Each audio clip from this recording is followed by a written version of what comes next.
the full package. If you're really gonna do it, you gotta kind of give everything to the soup and give everything to the noodles, you know. It's part of the shokunin culture of making your own noodles and just giving everything, you know. Mochiko Restaurant is a cafe slash bakery.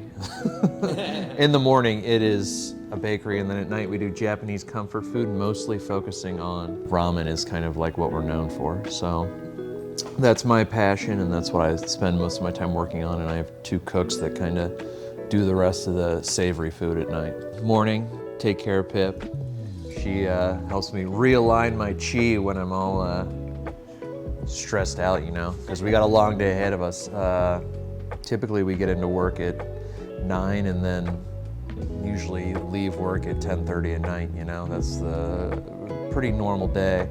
I have like the mentality that anything you can't get done in 14 hours or less isn't like worth doing. It's too much, because you got to kind of have that. You got to have an hour in the morning, an hour when you get home, and then a decent amount of sleep, you know. But that's also why we're only open 4 days a week. So we kind of have those 13 and a half hour days, 4 days a week. We do a prep day, 1 day a week. So it's a lot of hours, but compared to some people that are open 5 days a week, it's not. It's very manageable. By the time you're tired at the end of the week, it's like, oh, you get a day and a half to relax and be with the wife and pup, you know. What's the first thing you do when you come in the morning? It depends on the day. So I try not to have to do soup and noodles are kind of like the big projects. So I try not to have to do both of those in the same day. But I would get soup started or I would get noodles started, because they both take a significant amount of time. Soup is a little more hands-off, that you get it going and you maintain it, you do what you need to do to make a great soup, while noodles are a little more hands-on. You kind of have to keep an eye on it at all times, because bad things can happen. But those are the big projects. On days that like we get killed the night before and I have to make soup both days, that's a busy day, but you gotta come in running, you know? Which is like a big mentality change that I've had, because I used to come into work and be crush, kill, destroy, get everything done. Everybody else needs to kind of get out of my way, while like being here, I've kind of changed it. Like, things are important, but work is not as important as it used to be, and I can still get things done by like being more courteous, you know? What separates ramen soup from, let's say, like French or the Western soup? The soup is kind of the soul of ramen, you know? There's different theories on making soup and tare, because you're making soup and then you're combining it with tare to make the soup, you know, that is the heart of the bowl. So there's a philosophy of like that the tare needs to be more complicated and the soup needs to be more simple, or you can have a more complicated soup and a more simpler tare. Over time of like cooking ramen, I've gotten simpler on the tare, and then having that just kind of complement and season a relatively complicated soup. And the soup doesn't really necessarily need to be complicated with a lot of ingredients. Sometimes it's just making soup with great farm-raised chickens and things like that. That we have a pasture-raised chicken that we get from TS Farms, and they just have a lot more flavor and umami than anything you could get from a commodity bone, you know? And we have certain techniques and everything to try to extract that perfect amount of umami and flavor and all that, and then keep tasting it throughout the process so that we can strain it, chill it down very quickly when it kind of hits its max aroma, flavor, umami, all that stuff, you know? Chilling it down as quickly as possible. Yes. Why is that important? Well, I have like the bro science thing. There's no science backing it, but I'm a big on like the bones and aroma, and that like bones are constantly releasing aroma, in my opinion. So there's kind of like things you can't see that it's coming out of the bones. And then when you strain the bones, the soup is still 180 degrees, you know, so it's still cooking even though it's not. So at that time, it's slowly releasing all the aromas. So you want to make sure that you chill it down as quick as possible to hold all that aroma into the soup, because aroma is like one of my things that I feel is one of the most important qualities of a great ramen. You know, when someone sits down the bowl in front of you and you just get like hit in the face with like fresh chicken or whatever, you know, fresh fish sort of thing, which is not fresh fish usually, it's usually dried fish. What would you say the difference between, let's say, like a classically French slash like new American trained chef, the way they make soup versus the way that Japanese people make soup for their ramen? Sometimes Western soup is more, it's more kind of about more intensity, I would say. It's just kind of a different flavor profile that they wanted to like kind of reduce more for the most part, that they wanted to keep like cooking.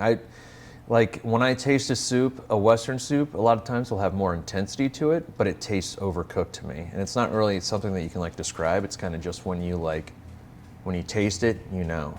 So when you put a Western soup in your mouth, it's not like a great, because the soup kind of releases aroma up through like your navel passages and all that when you're eating it, and it just kind of has this overcooked taste to it, while like a Japanese soup kind of has more of like that clean chicken or pork aroma that you're getting from it, you know?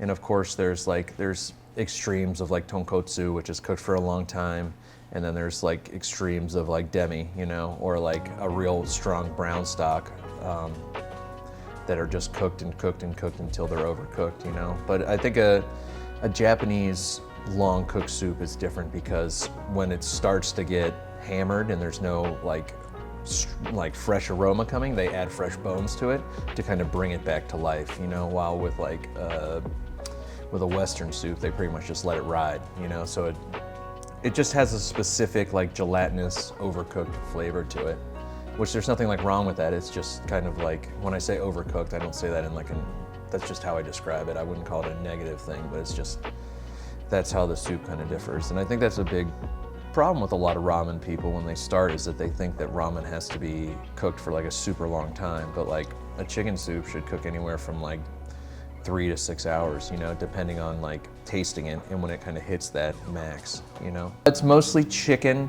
We add some pork bones, mostly for aroma, just because I feel like pork bones it's hard to get a lot of flavor out of them.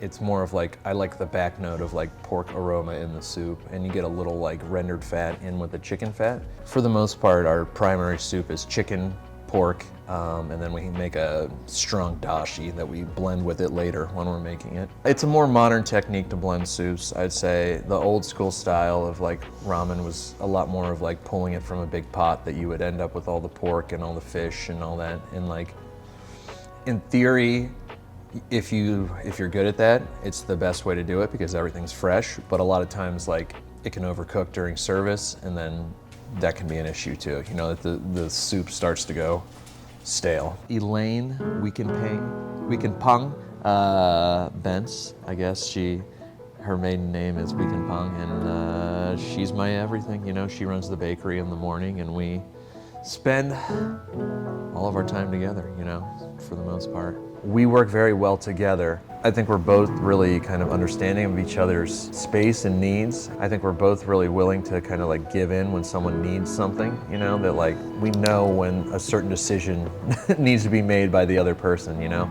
I don't really fight back with her when she has something she needs to do, and she doesn't really fight back with me. She kind of understands that there's a separation between the morning and the night, and we're really willing to let each other kind of have freedom in both areas. Obviously, if there's something I'm doing that's ridiculous, Elaine will kind of let me know if it's going to kind of affect the image of the restaurant. But for the most part, we're hands off, you know. So it's definitely nice to see in the love of your life every day. It makes things easier to come in. You don't think that like Elaine has PIP, so that's great, and it makes me a little more comfortable with her being home at night while I'm working. But we still have 8 hours that we're with each other every day, you know, working, and we very rarely have scuffles between each other, so it's a pretty awesome experience. About to have our kids, so we're in a big transition period here, and we'll kind of see what happens. We don't know if, I assume Elaine's gonna want to still be pretty hands-on in the bakery, but she might fall in love with being a mom and see if she wants more time off. Our noodles have changed over time, but they've also gotten simpler, I think, at this point, that we're sourcing really good flour from Japan. It has a certain quality to it of being very bouncy and chewy and slippery, And there's kind of a lot of things you can kind of add to Western flours to make that happen, like tapioca starch and stuff like that. But I feel like these flours that we're using from Hokkaido these days, you don't need any of that. They kind of naturally have that quality to them. So I at least notice it. I don't know if any of the guests do, but. How come you make your own noodles in-house? Because that's a massive project, right? Yeah, but so we make our own noodles in-house. One, because we feel like the quality's better than buying a mass-produced noodle, which there's nothing wrong with that, but they're gonna get frozen for shipping. They're gonna have preservatives in them. Like to also have the variety of like, we want this type of noodle, and there's a lot of times that type of noodle isn't made by anyone, so like we would make it ourselves, you know? Like a shoyu is always gonna have something different than a shio, and then a skemen noodle is definitely gonna be way different than those noodles, you know? So we like to have variety on what we can do. And it's just a big passion project. Restaurants that I worked at in Cincinnati, I'd say the most like important was Boca. That's where I learned a lot of my palate and tasting and cooking, a lot of high volume. Then I worked at French Laundry, which was more of a disciplined place and learning to do things a certain way in the kitchen culture. Then I worked at Momotaro in Chicago at the Izakaya, which was a place that was good for me to kind of work out the extra intensity that I learned in California. You know, you got to find a balance between the intensity and kind of like the joy of cooking, you know? So Chicago was good for me to do that. And then we opened Cafe Mochiko, and that's what we're doing here. Ramen started in Chicago, and then we kind of just kept perfecting it here, I would say. I would say Japanese culture when I was young. I was just a nerd. And then went from there. You know, it was a different time when you couldn't tell people that you were a weeb back in the day. So, oh, yeah. So you had to hide in your parents' basement, and there's a lot of food in Japanese culture, obviously, and video games and in anime. So I would make things at home. I'd buy instant stuff at home.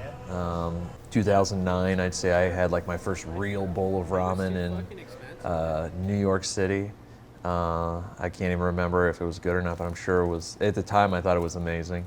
And then after that, I didn't get to do any of it until probably about 2016, 2017, when I moved to Chicago to work at the Izakaya, and that's where like the trial and error started. I don't add any extra lard. Well, But, I mean, we might want to. I mean, because you want the wonton to really be like broken, you know? Make a decent amount. We'll use it probably for Ryu. I don't know what Chef Matt's situation is, but I bet he needs it. The kind of the magic that's happened in the U.S. ramen scene is that we have Mike, the ramen lord, who kind of started a community of people that liked ramen, and that kind of got it on the internet and then mass culture. And then we have Keizo Shimamoto, who was kind of the guy that brought that shokunin culture from Japan of like doing everything, just kind of being a slave to the soup and the noodle, doing it all yourself, not for a lot of money. And he was kind of the first guy in the US to do that. Eventually, he had a pop-up that he was doing in New York. I went to that. What he was doing was amazing and it blew my mind, but the big thing is that it brought together these other guys that were volunteering with it. We got Vin in Austin, we've got Hosaki, Eric in DC, and then we have Scott LaChapelle, who's in Providence, Rhode Island. And like that kind of formed our like group of spreading ramen knowledge back and forth through each other, because that's what's really pushed American ramen, I think, to another level, is that there are these small shops that we're all kind of giving ideas back and forth, helping each other, but we're also somewhat like friendly, competing with each other, because we all want to kind of find the best ingredients, and then of course like tell the other people and help source it, because it's very difficult to get ingredients. But we also kind of want to just like keep one-upping each other, you know? Yeah. And getting it done that way, which has been huge for that tight group of us. Some other people that we really respect, like Menurui and stuff, has the same sort of mentality. And we all kind of just get excited when we all have kind of successes with things. And then we think that like, obviously we're friends, so we think that all of our ramen's great, but we think that like, that collaboration between all of us has made us all kind of have some of the best ramen in America, you know? Mm-hmm. Yeah, it's like in a healthy way you guys are pushing each other. It's like trying to make the funniest, who you think is the funniest guy, like trying to make him laugh. Yeah. And then you're like, damn, okay. Yeah. I'm funny now. Yeah. Elaine and I went to Japan for the first time when I finished up working in Chicago before we moved back to Cincinnati. It was an incredible experience. The food, the passion, the people, it really just like blew my mind that these people that aren't doing anything for money, they're pretty much giving everything to like their one task to do as like perfect as possible, whether that be at a gyudon spot or if it's a kaiseki spot, you know, they're pretty much all, this shokunin craftsman culture isn't just people that are doing woodwork or these like super nice restaurants, it's everybody kind of takes that mentality in their entire life. And it really inspired me and I think Elaine that like, if they can give everything, we should be able to too. And of course the ramen experience was incredible. I finally got to experience like the flavors that I wanted, because a lot of these things that you couldn't get in America, I was trying to like create on my own, but I hadn't had them personally. It was just because I couldn't. One, it was all much better than what I was making, but it also gave me confidence that like I was on the right track and my palate wasn't like that far off from what I was trying to achieve. We went to all like the great shops that I knew of. Got to go to Ida Shoten, which at the time, it still is, was at the time was like the best shop in all of Japan, and that's where we met Daisuke Watanabe, who he was a disciple at the time at Ida Shoten, but that's what created this relationship because he loves America and saw that there was Americans in the shop, so he talked to us. Eventually, I saw a post that he was leaving Ida Shoten, and I said congratulations to him because he was opening his own shop.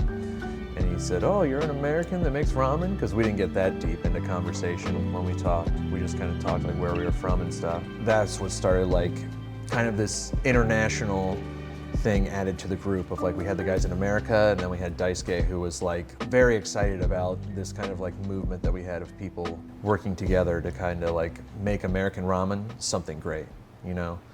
So he was more than willing to kind of like help nudge us in the right direction and help like talk about ingredients and all that stuff. It gave us more availability to hunt for great ingredients. And those great ingredients are kind of what keeps refining ramen. So we've all made these simpler bowls, but more like clean and refined, you know? That's because we're able to, we don't have to do as much magic with other stuff to try to compensate for like not being able to source what we need in the US. We've really been able to source those ingredients. Because these are all small, passionate people. Like our shoyu that we get is from this family-owned Kyoke shoyu that they make soy sauce shoyu, whatever you want to say. They make in wood-aged barrels, which normally you can't get in the U.S., especially in a quantity that you could actually use like as a restaurant like thing. But these are super passionate people, and they are very excited that someone 5,000-7,000 miles away wants to use their product and like use it as a tool like for their passion, you know? So whether that be flour or shoyu, these people are excited to hear about it, but you need to keep pushing and be passionate to get it here. That's a big battle, you know? Because it's thousands and thousands of miles away. Daisuke of Ramen Feel has a shop there, and it is out in Ome. It's like 90 minutes by train outside of Tokyo. And we talked for years. Like that was the thing, we talked for years online and we would do phone calls and stuff and throw ideas back and forth. Eventually, the first time we met in person was to do a pop-up at his shop. It was right after they had lifted the ban on foreigners in Japan. And I was like, hey, we're gonna come to Japan. And he was like, you're gonna do a pop-up, right? We were like, I guess. I mean, I feel like we have to. So our first pop-up in Japan, well, we've only done one, but we did a pop-up in Japan and it was absolute chaos. We shot for the moon, we did too much. It was crazy how like self-will can prevail sometimes, you know, because like everything was against us, everything was going wrong. And then we just gritted it out, stayed up late, went in early, and somehow everything went off like with no issues. It was incredible. We got to meet, the big thing was that we got to see like the passion of the Japanese and how accepting they were of us to be there. Because in America, a lot of it is like white guy making ramen isn't like a good thing. And in Japan, when we were there, everybody that came was like bringing presents, and they were like, we're so happy that you're here and doing something else, you know, and that this isn't word, because we were doing Cincinnati chili ramen in Japan, which like anybody, a lot of people in the US would be like, that's just insulting to ramen. But like the culture there was pretty much like, we're excited that you're bringing something else of yours to this country, and we love ramen. And we're very excited to this. So people would bring fruit and things from their business and all that. And we got to meet Shiori-san, who's like Sano-san's wife, which we had talked briefly before that, like online, but we got to meet her in person, and she's been a big connect for us. It was just incredible to see how happy people could be eating ramen. Because in America, I really think it's about 10% people that truly love ramen when they try it. A lot of it is people that say they love ramen. You know, they eat half the bowl and that's kind of it, which is like crushing if you're giving everything, but you still got to keep giving everything for that 10%, because you get that person of sipping the last drop and you're like, all right, it's worth it, I guess. What's going on in my mind? I don't know, just trying to get to 4 o'clock. That's the big thing. Why don't you like Naruto? Why you hate? I don't hate, it's just too much filler, chef. I don't think that's even the right dub voice. Cowboy Bebop, Samurai Champloo. What else? Steins Gate, Initial D. Say that the first 4 hours is the most like brutal time of the day, because that's when you have to do all your multitasking, and it's when you're just like running around and you've got 4 projects going. They all are time sensitive. They all need to be done in a certain amount of time, or like the whole day is going to train wreck. And then usually once you get through that first 4 hours, then you're kind of like looking more at like your day, setting yourself up for success towards service, you know? From 9 to 1 o'clock, I'm somewhat of a mess. Because the girls are finishing up their day, they're doing staff meal and all that, and it'd be nice to kind of sit down and eat some food, but we gotta just like keep going, you know? The cooks come in around like noon or 1. Is that good? Dude, you look great. Show that hairline off. Right, motherfucker? And that's when like, I let them know if I'm like behind and I need them to take on some sort of thing. Chef Matt and Chef JT. JT is also known as War Mode sometimes. War Machine. We're working on that nickname for him. JT's, He's like new, right? he's new, he's a young guy, he's 21. He has a lot of energy that needs to be harnessed, but he's got good spirit. Chef Matt's a little older, has more experience, you know. I've worked in restaurants for a while, and I'm past the point of strict craziness, you know. We're now at a point of trying to do everything we can to make it a healthy environment, you know. It's not impossible, or it's not possible to have everything be perfect, but you know what, we do what we can. Would you say Eric's your best friend? Yeah, Eric's my best friend. It's not even like, no, my best friend is Roach. His name's Roach. Oh, it's not the guy across the street? No, Lou and I don't talk. He doesn't even know my name, I'll bet. Lou? He's just selected. Yeah, he just big dogs you no matter who you are. Yeah, shout out Sabrina Carpenter. Shout out Roach. Shout out Roach. Shout out all those that stood behind me when I climbed on top of them to get to where I am today. We pretty much push, and then around 4 o'clock is an hour before service when like you want to make sure that all your prep is done and that you need to start like setting up for service and setting yourself up for success. You know, that's when we turn on the noodle boiler. It's when we start warming up eggs. It's when we start putting all of our little mise en place out on the table. And then hopefully by 5 o'clock, everything's in the place it needs to be. And that door opens, which sometimes it's crazy at 5, sometimes it's chill, but more likely than not, there's gonna be a decent amount of people that don't wanna wait for a table, so they show up a little bit before 5 and line up out front, you know, and that's a lot of times the restaurant's full by 5:15, and that first hour is like the brutal flat seating of the restaurant where we get 15 tickets at once, you know. Over 8 minutes. Yeah, but they're so hot bowl. Yes?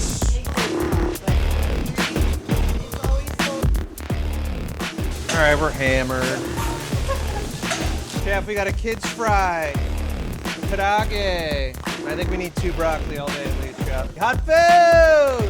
Put your hand directly right in the noodles, they're still gonna be hot. Hot food! Yeah, and then it's falling apart. It'll be getting crushed as usual. All right, crab salad. Crab.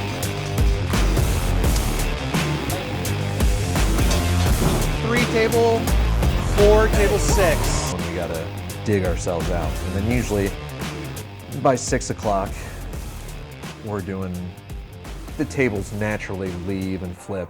So we're getting tables a little more staggered. They still come in spurts that can be tough, but that first hour is the brutal part of service, you know, surviving it and making sure that like the whole dining room's flipped like in an hour time, you know, because we don't want people that, because sometimes you'll flat seat the restaurant and someone will be there at 5 o'clock and they'll be like, sorry, it's still gonna be a 45-minute wait for your table. And they're like, shit, no, I just got here and you guys just opened and it's 45 minutes. So we really want to make sure that we're pushing to make sure that that person's not struggling, you know, to enjoy the food. Because the worst thing you want, or the last thing you want, is someone to wait all that time, have the food just be good. But if it's just good, they're gonna be like, well, this sucks, man. We waited 45 minutes and the food's just all right. Well, the Cincinnati ramen is a novelty ramen, but it's taken very seriously, you know? I joke about it being America's first regional ramen because no one else has really wanted to step up and do one. But because obviously people do some like fusion-y ramens, but no one does it like regularly, and we do it pretty regularly because people get pretty excited about it. But it's not, the big thing is that, like we were talking with Sho last night about it, and he said, yeah, but it still tastes like ramen. You know, that's like the big thing. So it has all the core elements of a ramen and doesn't really make that many crazy changes other than it has cheese on top, you know? Which, like, the best thing about the pop-up was everybody thought that the cheese was grated egg yolk. Until they're like, oh, egg. That's fancy. It was very funny. It's basically a tauntaun men with like a slightly different spice blend to it, you know? I mean, we make a soboro that's very similar to Cincinnati chili. We make a chintan shoyu that's got light spice notes to it. We make an aromatic oil that's got light spice notes to it. And that's kind of it, you know? The fundamentals are all there. You don't really need to think too hard about it, you know? And the cheese is kind of this nice thing that builds up in the bottom of the bowl at the end, and it's a nice finish to it. The smash burger is all about like the bun. It's a Hokkaido milk bread that we steam, and then we kind of do a quick like sear in a pan, so it has a nice browning on it, but it's just like super rich, chewy, and then it's just like classic double patty smash burger, you know? Onions, Yeah. pickles, lettuce, Yuzu aioli. yuzu kosho, wow. mayo. My No bad, aioli chef. here. My please. bad, chef. No aioli. Katsu sando, the star of that is also the Hokkaido milk bread that Elaine makes, but it's just in loaf form that we make it pretty classic style, but there's, in Japan, you usually get a katsu sando that's cold. It's kind of like the culture of it, but when you get one that's like freshly fried and sliced and then put between this beautiful soft bread, we put other things on there like cabbage and pickles and sauce, but like if you just had the katsu alone on the bread, it would be incredible, you know? Great bread, hot pork that's juicy, you know? Everything else is a nice compliment, but that's like the heart of it. Everyone's chill? Okay, that's not normal. Fire 2 katsu sando. Fire a smash burger. Pickle on side. Can we get those fries extra crispy, please? Just kidding. Looks great. There you go. You're basically a pro now.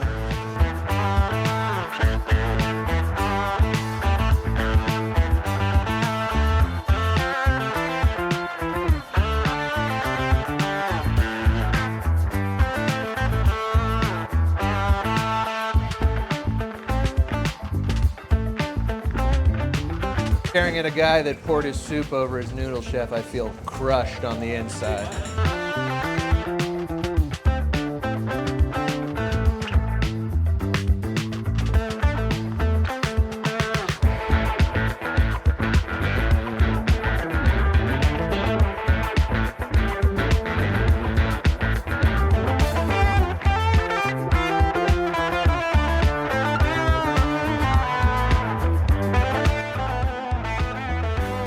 Do you have any advice for young chefs who have maybe been only cooking for like 2 years, who are kind of in a hurry to become sous chef or like just keep advancing because they think like that's, you know, climbing the hierarchy is like how you become a better chef? Like, Yeah. you have any advice for them? My advice, nothing really comes quickly, you know? It seems like, at least what I've seen, it seems like no matter what, people kind of, their skill and natural talent and like comfortableness happens at the same rate for the most part. There's people that are gonna be better than others, but for the most part, like, you can't be a badass like in 2 years. It just doesn't happen. It's just one of those things that like in your head, I assume I thought the same way and I was like, I'm the man, you know, but it just takes time. I would definitely recommend working at places at least a year and then finding somewhere else that makes you excited and go from there. I think that you should always have a goal but take time to do it. Don't have it be like a quick goal. And then like, I mean, so a big thing for me was like, I felt that I was at the best restaurant in Cincinnati or one of, and I was like, well, what do I do now? And that's why like I went for the French Laundry, you know, because I was like, this is an amazing restaurant. That's like my new goal to go for. And I had been at my current job for over a year. I feel like you just got to keep setting those goals, and becoming a sous chef early really like isn't necessarily the best goal. You know, I feel like taking in knowledge and just really putting yourself physically like through it, you know, because your body has to train for it. It takes time to get used to long days. I mean, you can't really do anything exceptional with an 8-hour day, you know. You kind of have to be pushing, and it takes time, you know. There's like, start with an 8-hour day, and then when you're working 10-hour days, and then eventually like when you become a sous chef, you're gonna be working at least 12-hour days. So you gotta make sure that you're ready to do that, and like, is it worth it?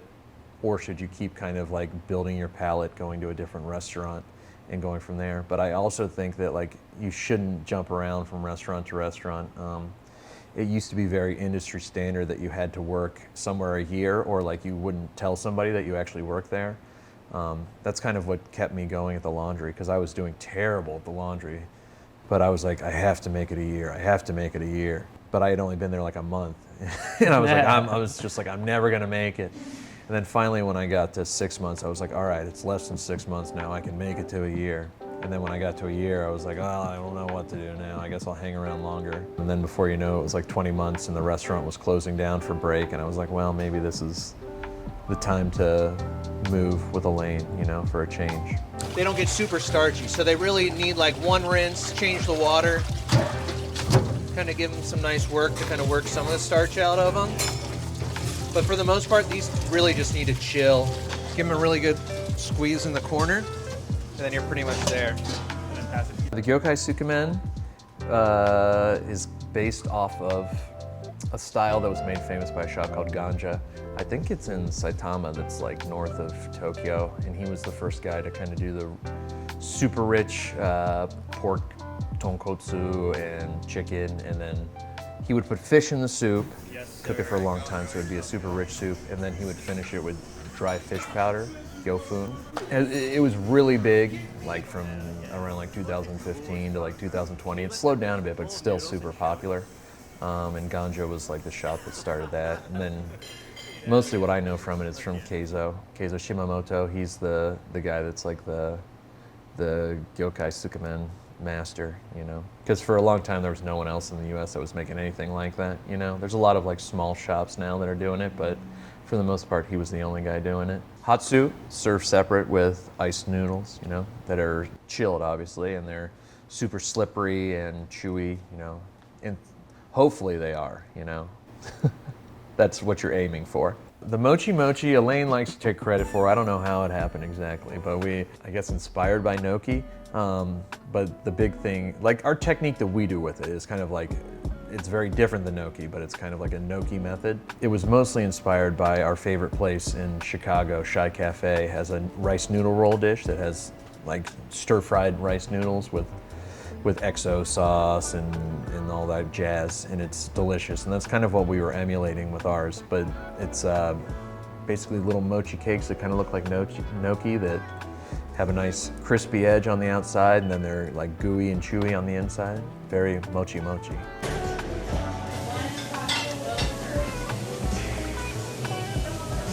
Any pitfalls to avoid for like younger chefs? Whether inside the kitchen or like the party lifestyle.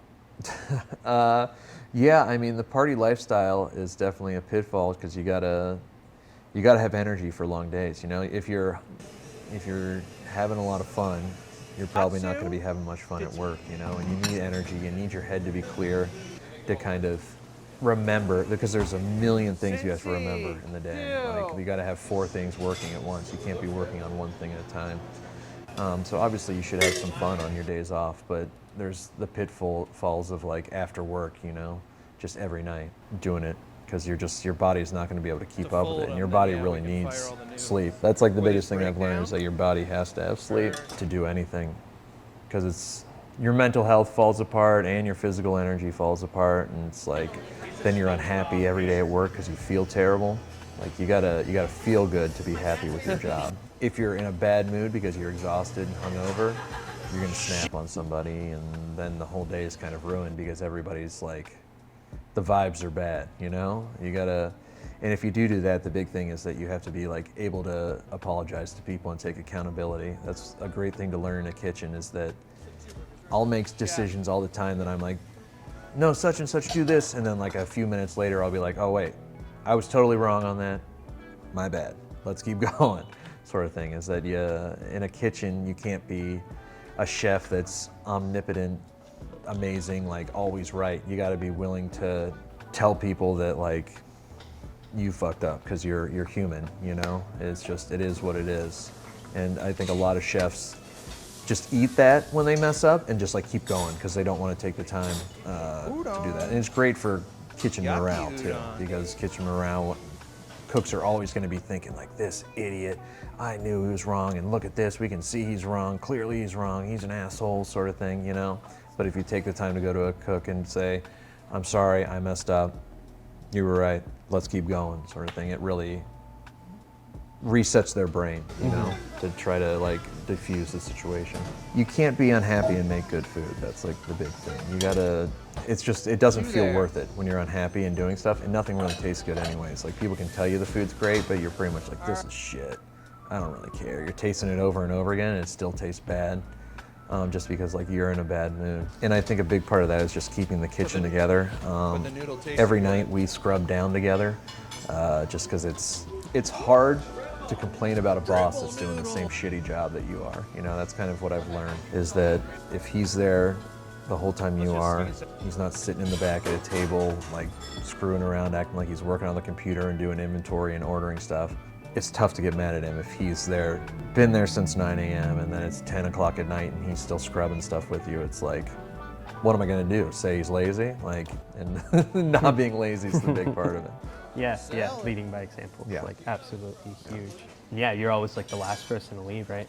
Yeah, but it is what it is. It's all about kind of like training your body, so it doesn't like feel, at some point like, you're just like, well, this is what we do, you know? So a 13, 14-hour day like sounds ridiculous when you're working 8, because like that's why you got to kind of work your way up to a harder kitchen, you know, where like the expectations are for you to work more, because at some point like it gets just easier. That's why we only work 4 days though, because my body's going to fall apart if I'm working 13, 14-hour days 5 days a week. I got to keep it to 4 plus a like 8-hour prep day, you know. And then it's like, what, you're working maybe 65 hours? I can't do the math on it, but that's like, if you're an owner of a restaurant, you should probably be like physically working 65 hours and expect that, you know. If you get up to 80, your life's gonna be miserable. You're just not gonna be able to do it, and then everybody's just gonna be suffering from it, you know. Holy moly, look at this. This looks good. What are you talking about? Thank you, Chef. Thank you, Chef. Woo, daddy-o. A big reason why this restaurant is small, we do less days, and it works, and Elaine and I can make a decent living, is that we're the primary workforce, you know? If like, when you go to culinary school, the first thing they teach you in like restaurant management is like to delegate. Well, you can't delegate everything, you know, because then you're just paying too many people. So like, you have to give it all. And then like, hopefully at some point, there's someone that you trust enough to take certain jobs from you that make your life a little bit easier, but you still got to be giving it all. You know, you can't be, like I said, delegating and then act like you're on the computer ordering and doing cost control and all that stuff, when in reality you're just like, you don't have things to do and you're enjoying life, you know? I feel like people recognize that in the food, you know? That's kind of like, I always like the old Marco Pierre White stuff from like the late 80s, early 90s, where like he's on the line banging it out.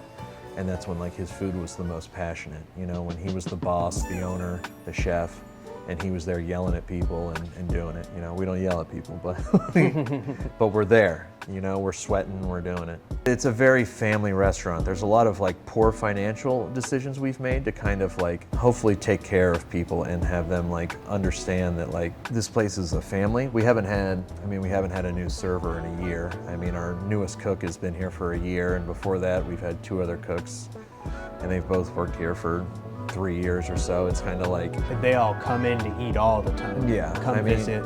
So it's more about like people understand that we think of this place as like a family. As terrible and cliche as that sounds, like it really is that like you want to separate professional life and people's out of work life, but in reality we still like feel responsible for people and their wellness outside of work, and it kind of brings us all together. We do staff meal together, people get excited. We only do it on Sundays because we're busy, and we'd go down if we did it every day, but it's more about, I think people know that we actually like care about them, you know, and kind of like their mental state and their mental health, and hope that they're doing all right. And like we're very like sincere when we're like, how can we help, you know, because I've had a lot of people in my life that should have like given up on me, but kind of like stuck around, you know, even when I've made poor decisions, they were there. So I feel that like I'm in debt to people in the community that like, even though they do things that in a lot of like professional restaurants we'd be like, no, what, it's kind of time to move on.